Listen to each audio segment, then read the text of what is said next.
Good morning all of you. स्वागत है आपका एक बार फिर से ऑनलाइन क्लासेस में। हम पढ़ रहे हैं फाइनल ईयर की ज्योग्राफी, जिसके अंतर्गत हम भारत के भूगोल का अध्ययन कर रहे हैं। इंडियन ज्योग्राफी को हम पढ़ रहे हैं और इंडियन ज्योग्राफी में हमने पिछली कुछ कक्षाओं में जो सिंचाई परियोजना है या बहुउद्देशीय परियोजना है उनको हम पढ़ रहे हैं, जिसके अंतर्गत हमने गंगा नदी पर बने हुए बांधों को देख लिया है, सिंधु नदी बांकड़ा नांगल बांध उनको देख लिया है, चंबल नदी परियोजना को देख लिया है, गोदावरी नदी घाटी परियोजना को देख लिया है। आज के इस वीडियो में एक नई परियोजना के साथ आए हैं जो बहुत इम्पोर्टेंट है। वो नर्मदा नदी से निकली हुई नर्मदा नहर परियोजना है, उसके बारे में हम पढ़ेंगे। नर्मदा नहर परियोजना जो राजस्थान के लिए काफ़ी फ़ायदेमंद है। केवल हम नर्मदा नदी पर बनी हुई इस परियोजना को ही पढ़ेंगे, ठीक है। तो चलिए शुरुआत करते हैं। आज की नर्मदा नदी पर बनी हुई यह परियोजना है जिसको नर्मदा नहर परियोजना के नाम से जाना जाता है। नर्मदा नहर परियोजना। नर्मदा नहर परियोजना के बारे में आज हम पढ़ेंगे। देखिए, एक तो है नर्मदा नदी और एक है नर्मदा नहर। दोनों में डिफरेंट है, दोनों अलग अलग है। नदी तो आप समझते ही हो, जब हमने भारत का अपवाह तंत्र पढ़ा था उसके अंतर्गत आपको नदियों से अवगत करा दिया था कि भारत में कितनी नदियां हैं, कौन कौन सी नदियां हैं, कहाँ कहाँ बहती है। उसमें सबसे इम्पोर्टेंट जो दो नदियां थी वो नर्मदा और ताप्ती नदी थी, जो भारत के जो अपवाह है भारत का उसकी विपरीत बहती है। हमने आपको जब भारत का नक्शा, हमने मान लीजिए इस तरीके का भारत का नक्शा हमने आपको बताया था, ये भारत मान लीजिए, तो हमने आपको एक इस तरीके की एक लाइन बताई थी, उसमें एक इस तरीके की लाइन बतलाई थी हमने आपको। तो उस लाइन का क्या मतलब होता है ये भी बतलाया था हमने आपको कि लाइन क्या है। इस लाइन को कहते हैं भारत की महान जल विभाजक रेखा। तो महान जल विभाजक रेखा से मतलब है कि इससे इधर की जितनी भी नदियाँ निकलेगी वो सब किधर जाएगी, बंगाल की खाड़ी में। और इससे इधर की जितनी भी नदियाँ निकलेगी वो सब किधर जाएगी, वो सब नदियाँ किधर जाएगी, या तो जाएगी अरब सागर में या खाड़िया में, बंगाल खंबात वगैरह कच्छ की खाड़ी में। तो यहाँ से दो नदियाँ निकलती। देखिए, ये जो इधर की तरफ ये वाला हिस्सा गया है ना, तो यहाँ से अमरकंटक बैतूल के पहाड़ से दो नदियाँ निकलती है, तापी और जो आपकी नर्मदा नदी। दोनों नदियाँ किधर की तरफ गिरती है, इधर की तरफ। ये तो आप जानते होंगे। इसी नदी पर बने हुए एक बांध है, उस बांध से निकाली हुई एक नहर है। उस नहर के बारे में आज हम पढ़ने वाले हैं, जो राजस्थान के लिए बहुत ज़्यादा महत्व की नहर है, ठीक है। तो चलिए शुरू करते हैं। देखिए, नर्मदा नहर परियोजना, नर्मदा नहर परियोजना शुरू हुई थी। इस पर बांध बनाया गया था नर्मदा नदी पर। सबसे पहले नर्मदा नदी को हम रिवाइज कर लेते हैं थोड़ा सा। नर्मदा नदी क्या है? देखिए, नर्मदा नदी जो है ये निकलती है एमपी से, और एमपी में निकलती है ये मैकाल की पहाड़ियाँ, मैकाल की पहाड़ियाँ, सतपुड़ा पर्वत पर है ये, विंध्याचल और सतपुड़ा पर्वत के पास में मैकाल की पहाड़ियाँ, और उस जगह का नाम है अमरकंटक। अमरकंटक के यहाँ से कई सारी नदियाँ निकलती है, जिनमें से पश्चिम की तरफ बहने वाली एक महत्वपूर्ण नदी है। यह नदी आप सभी को मालूम होगा भ्रंश घाटी में बहती है। कहाँ बहती है ये? भ्रंश घाटी में।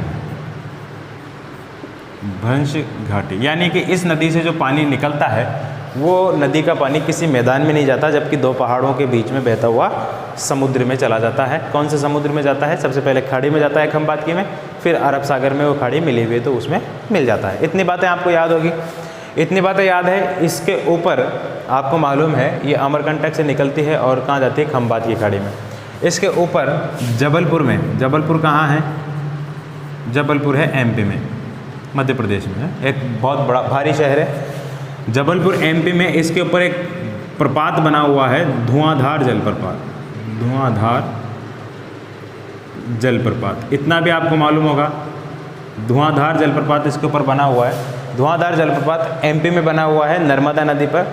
और ये धुआंधार जलप्रपात जो है, यहाँ जब पानी ऊपर से गिरता है, जलप्रपात का मतलब आपको पिछले वीडियो में हमने बताया था, एंजल जलप्रपात का जिक्र किया था हमने, और चूलिया जलप्रपात का जिक्र के बारे में बात की थी। तो धुआंधार को आप जानते होंगे, धुआंधार जलप्रपात जो है, ऊपर से जब पानी गिरता है तो यहाँ बहुत ज़्यादा मात्रा में सफ़ेद धुआं निकलता है, जिस वजह से इसको धुआंधार जलप्रपात कहा गया है। ये इस पर बना हुआ है। फिर ये नदी थोड़ी सी आगे चलती है और आगे चलने के बाद गुजरात में प्रवेश करती है, जो इसका आखिरी राज्य होता है। आखिरी राज्य गुजरात में बहती है ये। गुजरात में इसमें एक भरूच जिला है। क्या नाम है जिले का? भरूच। सुना होगा आपने इसका नाम। भरूच जिले में इस नदी पर एक बांध बनाया गया है जिसका नाम क्या है? सरदार सरोवर बांध। क्या नाम है उसका? सरदार सरोवर बांध इस नदी पर बनाया हुआ है। कहाँ से निकलती है नदी? मैकाल की पहाड़ियाँ, अमरकंटक, सतपुड़ा पर्वत और विंध्याचल पर्वत के वहाँ से। भ्रंश, विंध्याचल और सतपुड़ा दोनों आगे जाकर के मिल जाते हैं वहाँ पे, ठीक है। वहाँ अमरकंटक नामक एक स्थान से वहाँ से निकलती है। भ्रंश घाटी में बहती है। जबलपुर एमपी में धुआंधार जलप्रपात है। गुजरात भरूच में इसमें क्या है? सरदार सरोवर बांध बनाया गया है, जो गुजरात का सबसे बड़ा बांध भी है और भारत में भी बांधों के मामले में टॉप 3 में आता है, ठीक है। बड़े बांधों में से एक बांध है। इस बांध का जब निर्माण किया गया था, जैसे टिहरी बांध का जो है लोगों ने विरोध किया था, इसका भी बहुत ज़्यादा विरोध किया था, वो भी हम आगे पढ़ेंगे, ठीक है। तो इस पे ये बांध बनाया गया है। इसी बांध से क्या? इसी बांध से नहर निकाली गई है एक, जो राजस्थान में आती है। उस नहर का नाम है नर्मदा नहर। क्या नाम है उसका? नर्मदा नहर। ध्यान रखिए, नर्मदा नहर जो परियोजना है सरदार सरोवर से निकाली गई है, इसमें राजस्थान का हिस्सा तो है ही, साथ में गुजरात, महाराष्ट्र और मध्य प्रदेश, इन चारों राज्यों की ये संयुक्त परियोजना है। ध्यान रखिएगा, ये 4 राज्य है, राजस्थान, गुजरात, महाराष्ट्र और मध्य प्रदेश, 4 राज्यों की ये संयुक्त परियोजना है। कौन सी परियोजना? नर्मदा नहर परियोजना, ठीक है। इतनी बातें आपको समझ में आती है तो इसको लिख लीजिए, हम इसको मिटा देते हैं, फिर आगे देखते हैं कि इसमें क्या है और क्या नहीं है, ठीक है। चलिए मिटा देते हैं इसको।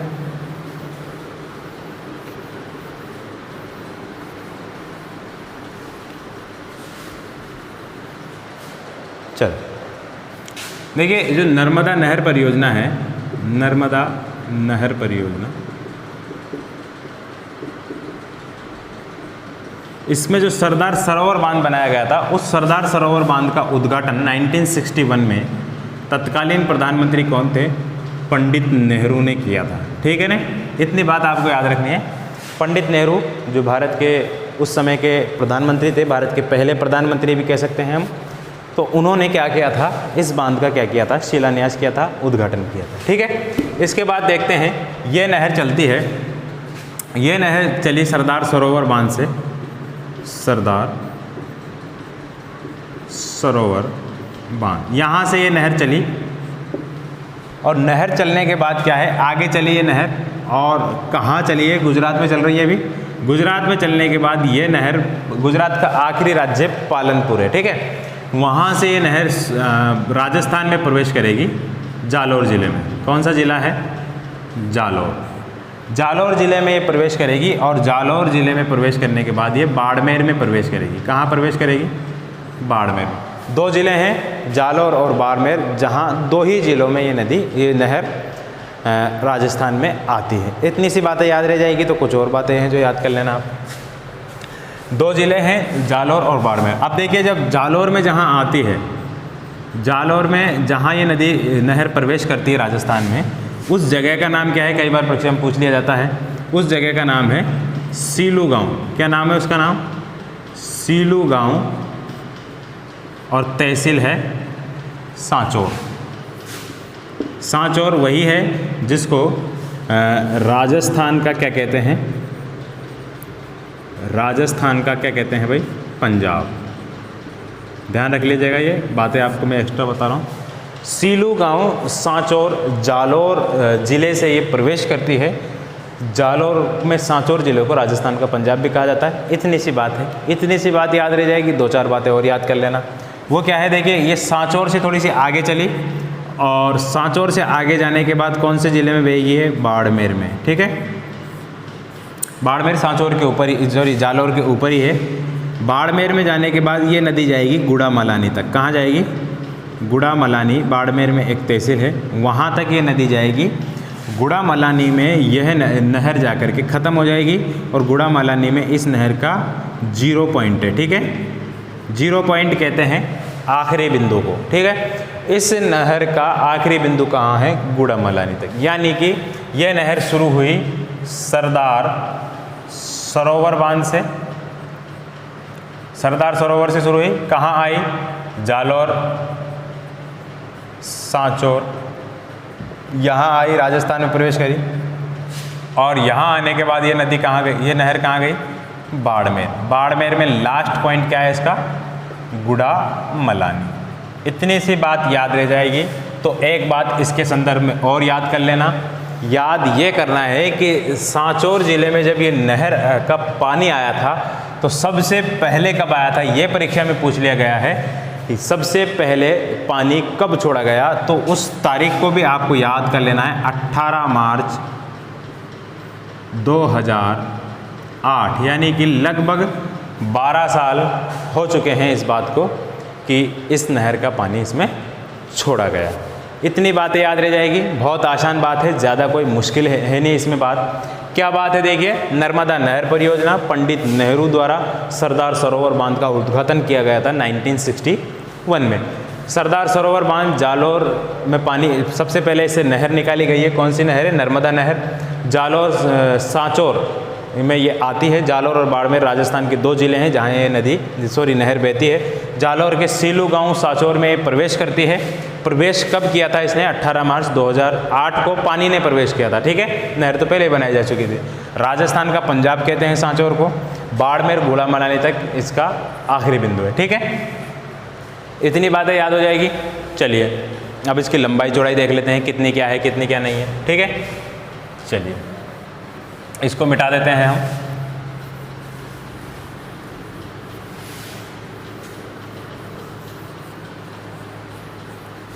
अब इम्पोर्टेंट बात है, देखिए ध्यान दीजिएगा, इस नहर की कुल लंबाई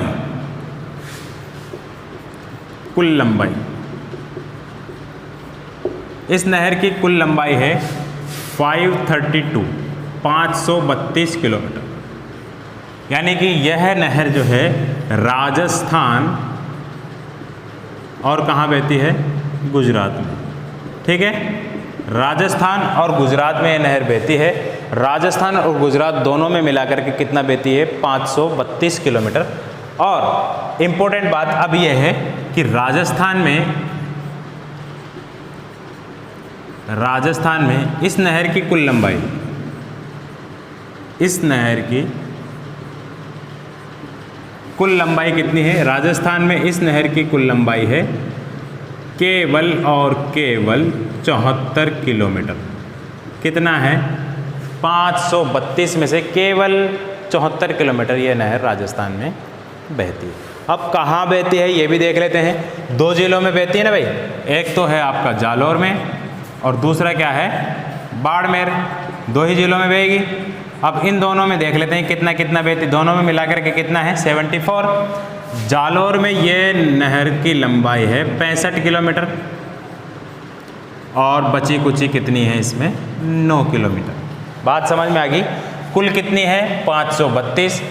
74 किलोमीटर कहाँ बहती है? राजस्थान में। 74 में से 65 कहाँ बहती है? जालौर में। और 9 किलोमीटर कहाँ बहती है? ये 9 किलोमीटर बहती है आपके बाड़मेर में। अब गुजरात में पूछ लिया जाए तो गुजरात में कितनी बहती है भाई? गुजरात में माइनस कर दो। गुजरात में इस नहर की लंबाई है 532 माइनस 74 इक्वल टू 458 किलोमीटर। ठीक है, ये बात है, आपको आंकड़े हैं, ये आंकड़े आपको याद रख लेने हैं, परीक्षा में कई बार पूछ लिए जाते हैं। ठीक है, ज़्यादा मुश्किल नहीं है। क्या है? 532 किलोमीटर नहर की कुल लंबाई है। केवल आपको आंकड़ा याद रखना है 74 किलोमीटर। 74 किलोमीटर कहाँ है? 74 किलोमीटर ये राजस्थान में है। राजस्थान में से 74 किलोमीटर में से कहाँ है? जालौर में सर्वाधिक है। जालौर में कितनी है गुरुजी? जालौर में केवल 65 है। और बाकी बची कुची 9 किलोमीटर कहाँ है? 9 किलोमीटर कहाँ है? बाड़मेर में। ये नहर की मुख्य लंबाई है। ठीक है, इससे वितरिकाएं हैं, वितरिकाओं की हजारों किलोमीटर लंबाई होती है। ठीक है, सभी वितरिकाओं की अगर वितरिकाएं बोलते हैं, पानी अलग अलग दिशा में इससे मोड़ा जाता है, अलग अलग गांवों को पहुंचाया जाता है। लगभग इससे 200 से 300 गांव जो है लाभान्वित हो रहे हैं राजस्थान के। इन दोनों जिलों के 200 से 300 गाँव इस नहर परियोजना से लाभान्वित हो रहे हैं, केवल ये 74 किलोमीटर की लंबाई में। 74 किलोमीटर की लंबाई से अलग अलग गांवों में छोटी छोटी नहरें यानी कि वितरिकाएँ निकाली गई है। उन वितरिकाओं से लाखों हेक्टेयर एकड़ ज़मीन का क्या होता है, लाखों हेक्टेयर ज़मीन का क्या होता है, सिंचाई वहाँ पे होती है। साथ ही साथ कई गाँवों को इससे पेयजल की सुविधा भी प्राप्त है, यानी कि पानी भी पीने को मिलता है। इतनी बात याद हो जाएगी। तो एक इसमें आंकड़ा और है, वो आंकड़ा भी आप याद रख लीजिएगा। वो आंकड़ा क्या है कि इस नहर परियोजना से 4 राज्यों के हिस्सा है। इसमें हमने पढ़ लिया कि राजस्थान का हिस्सा कितना है इसमें पानी का, 0.50 MAF, ये राजस्थान का पानी का हिस्सा है। 0.50 MAF का मतलब क्या होता है, मिलियन, M का मतलब मिलियन, एकड़, फीट। मिलियन में 1 मिलियन बराबर होते हैं 10 लाख। कितना होता है, 1 मिलियन बराबर होता है 10 लाख। तो 10 लाख यानी कि 0.50 मिलियन एकड़ फीट ज़मीन जो पानी है इस नहर परियोजना के माध्यम से राजस्थान को प्राप्त होता है। ठीक है, ये राजस्थान का हिस्सा है। इसमें इस बात को भी आप इसमें ध्यान रख लेना। इतनी बातें याद हो जाएगी आपको। तो 1-2 बातें और है, उसको भी आप याद कर लेना इसके संदर्भ में। ठीक है, चलिए अब देखिए मुख्य बात क्या है इसमें जो आपको याद रखनी है। वो ये तो आंकड़े थे, आंकड़ों के बाद आपको कुछ याद रखना है। देखिए यह राजस्थान की एकमात्र सिंचाई परियोजना है, एकमात्र ऐसी परियोजना है, सिंचाई परियोजना जिससे क्या होता है भाई, जिससे कि स्प्रिंकल एक विधि होती है, स्प्रिंकलर विधि, ये सिंचाई करने की एक विधि है। स्प्रिंकलर विधि से सिंचाई की जाती है, स्प्रिंकलर विधि। स्प्रिंकलर विधि को हिंदी में कहते हैं फव्वारा पद्धति। फव्वारा पद्धति आप सभी जानते होंगे। फव्वारा पद्धति यानी कि खेत में पाइप डालते हैं, पहले पाइपलाइन, उस पाइपलाइन में इस तरीके से लंबे लंबे पाइप लगा देते हैं 1 मीटर 1.5 मीटर के, और उसमें यहाँ पर 2 छोटे छोटे छेद कर दिए जाते हैं। नीचे पाइप में क्या है, प्रेशर से पानी आता है और ऊपर एक ढक्कन होता है। वो ढक्कन जो है पानी के प्रेशर से चारों तरफ रोटेट होता है, तो इसमें फव्वारे के माध्यम से चारों तरफ जो है क्या जाता है, पानी। इस तरीके से इस विधि को क्या कहते हैं, फव्वारा पद्धति। ठीक है, इसमें लगभग ये 2-2, 3-3, 4-4 मीटर की दूरी पर लगाए जाते हैं। यानी कि इसकी जो पानी की धार है वो पानी की धार कितनी दूर तक जाती है उससे दुगनी दूरी पर जो है दूसरा ये लगाया जाता है। क्यों दुगनी दूरी पर, जैसे मान लीजिए इसकी यहाँ पर जा रही, यहाँ तक इसकी जो है बूंदे जा रही है, तो इतनी ही दूरी पर यहाँ लगाया जाएगा ताकि इसकी बूंदे भी यहाँ तक आ जाएगी, ताकि ये पूरा क्षेत्र जो है क्या हो जाएगा, आसानी से यहाँ पर आर्द्रता बनी रहेगी, सिंचित हो जाएगा। इस तरीके से फव्वारा पद्धति के माध्यम से यहाँ पर क्या की जाती है भाई, सिंचाई। राजस्थान की एकमात्र ऐसी परियोजना है जिस परियोजना में ये बाकायदा कहा गया है कि इस परियोजना से जो भी पानी मिलेगा उस पानी से केवल सिंचाई पद्धति कैसी होगी, फव्वारा पद्धति, स्प्रिंकलर पद्धति, बूंद बूंद सिंचाई पद्धति भी इसी को कहते हैं। उसके बाद बूंद बूंद सिंचाई पद्धति थोड़ी सी इससे डिफरेंट होती है। उसमें करते क्या हैं, उसमें जैसे आपके मान लीजिए ये पौधे लग रहे हैं, ये पौधा है, ये पौधा है, ये पौधा है, ये पौधा है, इस तरीके से पौधे लगे हुए हैं। तो पौधों की जहाँ जड़ें हैं वहाँ जड़ों में एक पाइपलाइन डाल दी जाती है ऐसी, या तो मिट्टी के अंदर या मिट्टी के बाहर ऊपर ही। ठीक है, वो पानी की पाइपलाइन कैसी होती है, बिल्कुल काली पाइपलाइन होती है, जैसे अपने तार नहीं होते बिजली के खंभे के, आजकल जो वो काले तार आ रहे हैं, पहले तो जो है सिल्वर के तार वैसे आते थे नंगे, आजकल तो काली उस पर परत चढ़ जाती है। इस तरीके की इतनी ही मोटाई का एक तार होता है, उस तार में पानी प्रेशर से जाता है और जहाँ पर पौधा होता है वहाँ पर इसमें 2-3 छेद कर दिए जाते हैं ताकि बूंद बूंद टपकता टपकता वहाँ पर पानी की नमी बनी रहे केवल। इससे क्या होता है, इससे फ़ायदा यह है कि इससे पानी का वाष्पोत्सर्जन बहुत कम होता है, पानी लिमिटेड मात्रा में उसको मिलता रहता है ताकि उसमें नमी बनी रहे। ये इसमें फ़ायदा होता है। ये ऐसा अक्सर कहाँ किया जाता है, मरुस्थलीय क्षेत्रों में जहाँ पानी की बहुत कमी हो। यह सिंचाई पद्धति किसने सिखाई थी दुनिया को, अरब देशों ने। ठीक है, अरब देशों में चूँकि पानी की कमी है, वहाँ पर अगर पेड़ पौधे उगाते हैं तो इस तरीके की पानी की सिंचाई की जाती है। इजराइल वगैरह देश है कुछ वहाँ पे इस तरीके से, ठीक है। तो एकमात्र राजस्थान की ऐसी परियोजना है जिसमें स्प्रिंकलर बोलते हैं, फव्वारा पद्धति के माध्यम से क्या की जाती है भाई, सिंचाई की जाती है, ठीक है। अब इतनी बातें आपको याद रह जाएगी, तो 2-3 बातें और है वो भी याद रख लेना। वो बात क्या है, इस नहर परियोजना से 3 लिफ्ट नहरें हैं, उन तीनों लिफ्ट नहरों को आप याद कर लेना, ठीक है। राजस्थान में 3 लिफ्ट नहरें हैं, इस नर्मदा नहर से निकाली गई, तो 3 लिफ्ट नहरों के आप नाम याद कर लेना, जिसमें से एक लिफ्ट नहर कहाँ है, जलोर में, और 2 लिफ्ट नहर कहाँ है, बाड़मेर में। कहाँ है, बाड़मेर, ठीक है।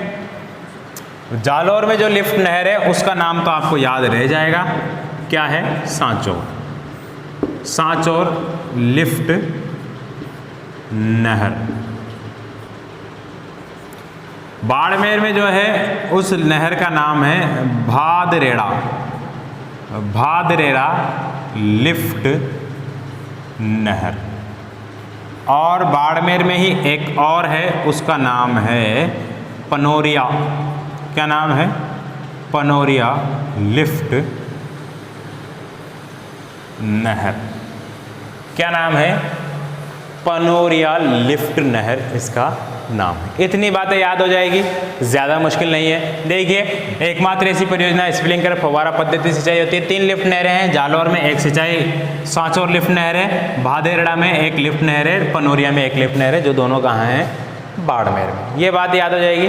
तो एक छोटी सी बात और है, वो याद रख लेना, पूछ लिया जाता है कई बार कि जो नर्मदा नहर परियोजना है, इससे सर्वाधिक लाभान्वित जिला कौन सा है। इनमें से निम्न में से नर्मदा नहर से सर्वाधिक लाभान्वित जिला कौन सा है, तो आपको मालूम है सर्वाधिक कहाँ बहती है, 65 किलोमीटर जालौर में बहती है। तो सबसे ज़्यादा लाभान्वित जिला भी कौन सा है, जालौर, ठीक है।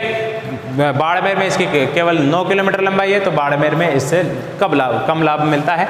सर्वाधिक लाभ कौन प्राप्त करता है, जालौर, ठीक है। तो ये आपकी जो है नर्मदा नहर परियोजना थी, इसमें ज़्यादा कुछ है नहीं। अब एक इम्पोर्टेंट बात इसी के संदर्भ में और पढ़ लेते हैं हम। वो बात थोड़ी सी आधुनिक पद्धति की है। वो क्या बात है, देखिए, हालांकि ज्योग्राफी का वो नहीं है मैटर, लेकिन फिर भी जब हमने नर्मदा नदी को पढ़ा तो इसको भी पढ़ना जरूरी है। वो बात क्या है, देखिए, नर्मदा बचाओ आंदोलन। नर्मदा बचाओ आंदोलन। नर्मदा बचाओ आंदोलन क्या है? देखिए, नर्मदा बचाओ आंदोलन एक प्रतिष्ठित आंदोलन था जो एक पर्यावरणीय संरक्षण के लिए किया गया था। और यह आंदोलन जो है उन लोगों द्वारा सबसे पहले शुरू किया गया था जहां पर सरदार सरोवर बांध बनाया जाना है। यानी कि सरदार सरोवर बांध भरूच जिले में बनाया गया था। तो भरूच जिले के जहां यह बांध बना हुआ है, उस बांध जहां बनना था वो वहां के लोग, उन्होंने इस बांध को बनाने का विरोध किया। क्यों विरोध किया? क्योंकि उनको वहां से, उनकी जितनी भी बस्तियां थी, उन बस्तियों को वहां से क्या कर दिया गया था? विस्थापित कर दिया गया था। विस्थापित बोलते हैं वहां से उठा करके दूसरी जगह उनको रहने को कहा गया था। और जहाँ पर रहने को कहा गया था वहाँ सरकार द्वारा कोई सुविधा नहीं की गई थी। ये बात हो रही है 1961 के आसपास की, ठीक है ना, उससे पहले भी। तो वहाँ पे क्या है, कोई जो है इस तरीके की क्या नहीं थी, सुविधा नहीं दी गई उन विस्थापितों को। तो कई सारे लोग वहाँ पे मर भी गए, स्वास्थ्य सुविधाओं के अभाव में, भोजन के अभाव में, कुपोषण के अभाव। तो वहाँ पर लोगों में जो है बहुत ज़्यादा रोष और असंतोष व्याप्त हो गया, जिस वजह से उन लोगों ने इस बांध को जो है बनने से रोकने की कोशिश की। कई बार ये मुद्दा जो है अखबारों में, टीवियों में जो है चर्चा का विषय रहा। साथ ही साथ इस मुद्दे की गूंज संसद तक भी हुई। प्रधानमंत्री, तत्कालीन प्रधानमंत्री, गुजरात के मुख्यमंत्री, उन सभी को इस पे एक्शन भी लेना पड़ा। आखिरकार क्या हुआ कि जो विस्थापित है उन्हों का विरोध जारी रहा। कई बार उस बांध को बनने के लिए जितने भी सामग्री आती थी, निर्माण सामग्री, उनको बीच में रोक लिया जाता था, कभी वहाँ पर जाकर तोड़फोड़ की जाती थी। इस तरीके से बहुत विवादों में रहने के बाद यह बांध का निर्माण कर दिया गया। तो नर्मदा बचाओ आंदोलन कभी पूछ लिया जाता है, मैंने आपको थोड़ी सी डिटेल बता दी इसकी, वो अक्सर नहीं पूछा जाता क्या क्या कारण थे, लेकिन ये पूछ लिया जाता है नर्मदा बचाओ आंदोलन में कौन कौन शामिल था। इसका जो है प्रतिनिधित्व किया था इस आंदोलन का मेधा पाटकर ने। मेधा पाटकर, मेघा पाटकर भी कह सकते हैं। मेघा पाटकर एक सामाजिक कार्यकर्ता है भारत की, जो बहुत बड़ी सोशलिस्ट है। उन्होंने इस जो परियोजना है, ये जो विरोध आंदोलन है, इसका क्या किया था, नेतृत्व किया था। ठीक है ना, ये पहली लेडी थी जिन्होंने इसका, लेडी थी ये, ठीक है ना, इन्होंने इसका नेतृत्व किया था। अभी भी पिछले 1-2 साल में इनकी जो है डेथ हुई है अभी, मेघा पाटकर। ये बहुत ज़्यादा एक्टिव सोशल वर्कर है, ठीक है, सामाजिक कार्यकर्ता है। इसके बाद एक और लेडी थी, अरुंधति रॉय। इसको तो आप जानते होंगे, जाना माना नाम है, अरुंधति रॉय। ये भारत की बहुत सफल लेखिका है ये, जिनको एक सम्मान भी प्राप्त हुआ है। उस सम्मान के लिए ज़्यादा जानी जाती है। इनको एक पुस्तक है इनकी, the God of small things, the God of small things, ये इनकी पुस्तक का नाम है, the God of small things. 1997 में क्या हुआ था, इनको मैन बुकर पुरस्कार से अब नवाजा गया था। मैन बुकर पुरस्कार ये साहित्य के क्षेत्र में दिया जाने वाला एक प्रतिष्ठित पुरस्कार है जो इनको दिया गया था। इस वजह से ये भारत में काफ़ी फेमस हुई और यह the God of small things Bharat में बिकने वाली, सबसे ज़्यादा बिकने वाली पुस्तक बन गई थी अरुंधति रॉय की, the God of small things. तो ये अरुंधति रॉय भी इस नर्मदा बचाओ आंदोलन से जुड़ी हुई सोशल वर्कर है, ये भी एक लेडी है, ठीक है। इसके अलावा एक सोशल वर्कर और थे, इनका नाम है बाबा आमटे। इनसे भी आप रूबरू होंगे, नहीं रूबरू होंगे तो देख लेना इनको। ये भी एक बहुत बड़े सामाजिक कार्यकर्ता रहे हैं भारत के। इन्होंने भी नर्मदा बचाओ आंदोलन में बढ़ चढ़कर हिस्सा लिया था। कई बार इन्होंने भूख हड़ताल भी की थी और कई बार जो है सरकार को ज्ञापन दिया था और लोगों को इस नर्मदा बचाओ आंदोलन, यानी कि एक पर्यावरण संरक्षण आंदोलन है, ये बहुत बड़े पर्यावरण संरक्षण करता भी है भारत के। इनके नेतृत्व में भी जो है लोगों ने कई सारे आंदोलन किए थे, तो ये भी एक बड़ा नाम है। साथ ही साथ एक नाम आप और याद रखना, इस नाम से आप परिचित हो, आमिर खान, मिस्टर परफेक्शनिस्ट, ये बॉलीवुड के एक सितारे हैं। इन्होंने भी जो है इस आंदोलन में अपना समय लगाया और लोगों का सहयोग किया। लोगों का सहयोग करने से मतलब है जो वहाँ के विस्थापित लोग हैं, उन विस्थापित लोगों की आवाज़ को बुलंद करने का काम इन सभी हस्तियों ने किया और इन्होंने जहाँ तक इनकी कोशिश थी वहाँ तक सरकार से अनुरोध किया कि इस बांध को बनने से रोका जाए, नर्मदा नदी को बचाया जाए, नर्मदा नदी के पानी को नहीं इस तरीके से रोका जाए और जो है वहाँ के लोगों को अपने घरों में रहने की जो है मोहलत दी जाए, अब वहाँ से उनको विस्थापित नहीं किया जाए। इस तरीके का ये आंदोलन था जो एक बहुत मुखर आंदोलन था। अभी भी ये कई बीच बीच में 1997 तक ये आंदोलन चलता रहा है, ठीक है ना, कई सालों से चलता रहा था। अब ये बन चुका है, विस्थापित लोग दूसरी जगह पे जाकर के स्थापित हो गए हैं, तो अब ये आंदोलन कभी भी जोर नहीं पकड़ता है। ये आंदोलन अब लगभग ख़त्म हो चुका है, ठीक है। तो नर्मदा बचाओ आंदोलन से मेधा पाटकर ये सामाजिक कार्यकर्ता थी। अरुंधति रॉय भारत की एक महान लेखिका है, बड़ी लेखिका है, जिनको the God of small things 1997 में इनकी इस पुस्तक के लिए इनको मैन बुकर पुरस्कार से भी नवाजा जा चुका है, जो साहित्य के क्षेत्र में एक प्रतिष्ठित पुरस्कार है। साहित्य बोलते हैं लिटरेचर को, ठीक है। तो इनकी जो पुस्तक है, इन पुस्तक के लिए इनको पुरस्कार दिया गया था। बाबा आमटे ये भी एक सामाजिक कार्यकर्ता है। आमिर खान को आप सभी जानते हो, बॉलीवुड के एक अभिनेता है।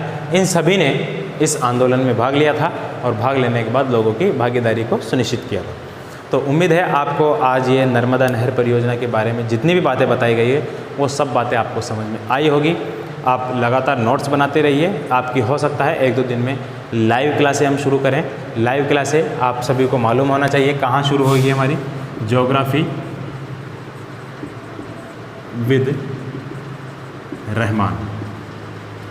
ज्योग्राफी विद रहमान यूट्यूब पे आप सर्च करेंगे तो आपको इस चैनल पे हमारी लाइव क्लासें मिलेगी। लाइव क्लासों का टाइमिंग लगभग 12:30 या 1 बजे से रहेगी। वो आपको जो है 1 या 2 दिन में बतला दी जाएगी। ठीक है, हो सकता है आपकी लाइव क्लासें कल या परसों से शुरू हो। इसके लिए आप तैयार रहें। अपने जो क्वेश्चन है उन क्वेश्चन को तैयार रखें, या आपकी जो परेशानी है, समस्याएं हैं, उन समस्याओं को लाइव क्लास में सामने रखें। उम्मीद है आपको ये समझ में आया होगा। मिलते हैं कल नई वीडियो के साथ।